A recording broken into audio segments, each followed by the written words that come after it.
교육감님께서 기고를 인터넷 매체에 하셨는데 칼럼에서 기본소득형 사회복지 체계를 말씀을 하셨어요. 그래서 그 어떤 말씀이신지 조금 간략하게 말씀해 주시겠습니까? 우선 뭐 말씀하신 것처럼 교육이라는 게 미래 세대를 대상으로 하는 것이지 않습니까? 그래서 미래 세대에게 가장 적합한 복지 내지는 교육복지 모델이 뭘까 이제 이런 고민이 좀 있어서 글을 쓰게 된 지점이 있고요. 제가 지난 한 5년 정도의 일종의 교육감으로서 교육행정을 하다 보니까 저는 그 파편화라고 하는 파편화라고 하는 게 제가 많이 갖고 있는 게 왜냐하면 이제 우리 사회가 잘 살게 되면서 어려운 학생들, 저소득층 학생들을 위한 이른바 교육복지가 많이 늘어나 있습니다. 많이 생겼군요. 있어요. 그래서 뭐 단적으로 무슨 학비, 뭐 급식비, 뭐 교과서 이런 건 이제 물론이고요. 이제 최근에는 뭐 서울교육청만 하더라도 뭐 수학여행비 이런 것까지 다 지급하는 수준에 이제 와 있는데 어려운 가정의 학생들에게 수학여행비 지원해 준다든지 하는 제도들인 거죠. 문제는 이게 너무 기관마다 다르고 파편화되어 있다는 생각이 들어요. 그래서 이제 어떻게 하면 이것을 통합적으로 말하자면 저소득층 학생에게 좀 도움이 되게 체계적으로 이 파편성을 넘어서는 통합적 모델이 뭔가 하는 걸 이제 고민하다가 이제 기본소득형 사회복지 체계라는 말을 한번 화두처럼 그냥 생각을 했고요. 뭐 제가 이제 기본소득 전문가는 아니기 때문에 뭐 저는 이제 행정하는 입장에서 예를 들면 이렇게 생각해 보시면 될 것 같아요. 교육복지를 놓고 보면 자 교육부가 있죠. 교육청이 있습니다. 그렇죠? 교육청은 각 광역시도마다 다 있고요. 17개 교육청이 있습니다. 여기서 교육부가 직접 이렇게 설계하는 교육복지 저소득층 아이들을 위한 지원이 있고요. 그다음에 교육청이 또 독자적으로 설계하는 지급하는 이런 게 또 있는 반면에 최근에는 이제 교육에 대한 관심이 많다 보니까 지자체, 그러니까 일반 지자체, 구청이나 시청 뭐 이런 것들, 시청에서도 굉장히 많은 교육 지원, 교육복지 지원 사업들이 펼쳐지고 있습니다.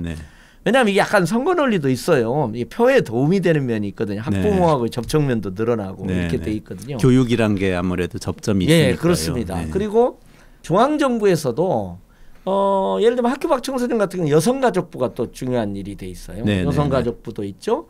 그다음에 뭐 문화예술과 관련된 문체부가 있지 않습니까? 그러다 보니까 이게 굉장히 파편적으로 그리고 더구나 프로그램 중심으로 이렇게 해요. 그래서 일선 학교에서는 어떤 경우에는 그 어려운 학생들을 찾아다녀야 되는. 그러니까 예산은 오고 프로그램이 있는데 써야 되니까 찾아야 되는 거죠. 이게 이제 저희 교육복지 영역에서의 파편성, 통합적 운영의 필요성으로 저는 고민했고요.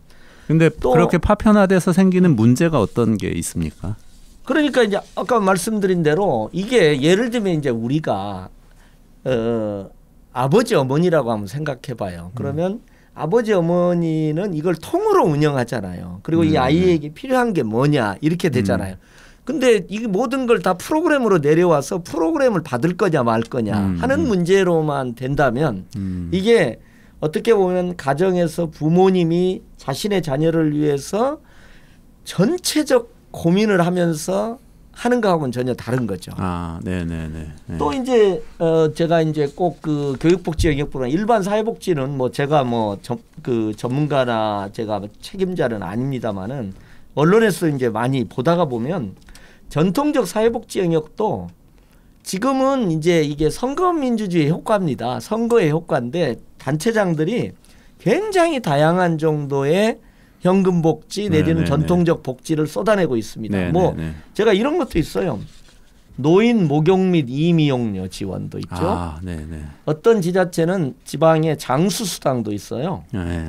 그다음에 다독지원금, 책을 많이 읽으면 지원하는 데도 있고 임산부 고통비, 그다음에 난임부부 뭐 한약값, 한약. 한약. 예. 네. 뭐 이런 것도 있고 아주 세밀하게 작게 이렇게 예, 작게 지금 가고 있습니다. 네. 그리고 서울만 해도 이런 부분이 있어요. 저기 성동구하고 중구의 경계에 가면 한 아파트에서는 여기서는 20만 원 받는데 여기는 100만 원 받고 한 아파트 안에서 예, 아파트 A동은 말하자면 중구에 소속됐고 B동은 이제 성동구에 소속되면 이게 좀 다를 수가 있잖아요.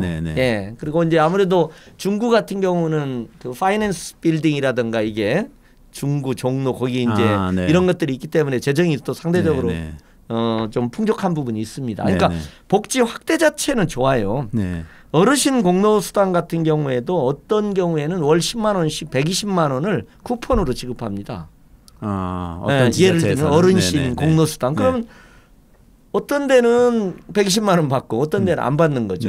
받는 사람 입장에서는 어디 가서 받아야 될지 어떤 프로그램이 있는지를 잘 모르니까 그런 복잡한 그렇죠. 문제도 있고 이 옆동에서는 받는데 우리는 안 주냐 이렇게 공정하지 못하다는 이 좀 불만도 있을 수 있고 그러니까 이제 이게 파편성을 넘어서 이제 이 불일치, 비체계성 같은 게 있는 거죠. 그래서 뭐 우리가 이제 기본소득이라는 것을 서구에서 할 때도 여러 가지 이제 원인들이 있지만 저는 정작 우리가 기본소득형 사회복지를 한번 화두로 놓고 꼭 뭐 그 방향이 아니더라도 화두로 놓고 한번 고민해야 될 한국적 원인이 이런 게 아니냐.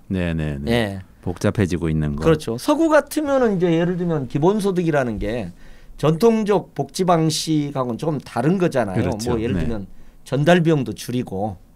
왜냐하면은 뭐 일일이 다 자산이나 소득 조사를 해야 되잖아요. 맞습니다. 보통의 복지는 그렇죠. 어려운 분들만 돕겠다는 뭐 그런 명목이 있으니까. 그 전달자가 또 소셜 워커여야 되나 사회복지사가 있어야 되는 거고 그렇죠. 중앙행정기관이나 지방행정기구를 통해서 내려야 되니까 거기서 생겨나는 여러 가지 문제도 있거든요. 그래서 이제 서구에서는 이제 전통적 복지 체계의 문제점, 그다음에 과다한 비용, 또 그것에 과도하게 의존한다든지 시스템 자체가 너무 복잡하다. 이게 다른 맥락에서 이렇게 제기되는 건데 저는 역으로 뭐 제가 기본소득 논자는 아니지만 행정적 입장에서도 우리가 이걸 진지하게 고민할 때가 왔다.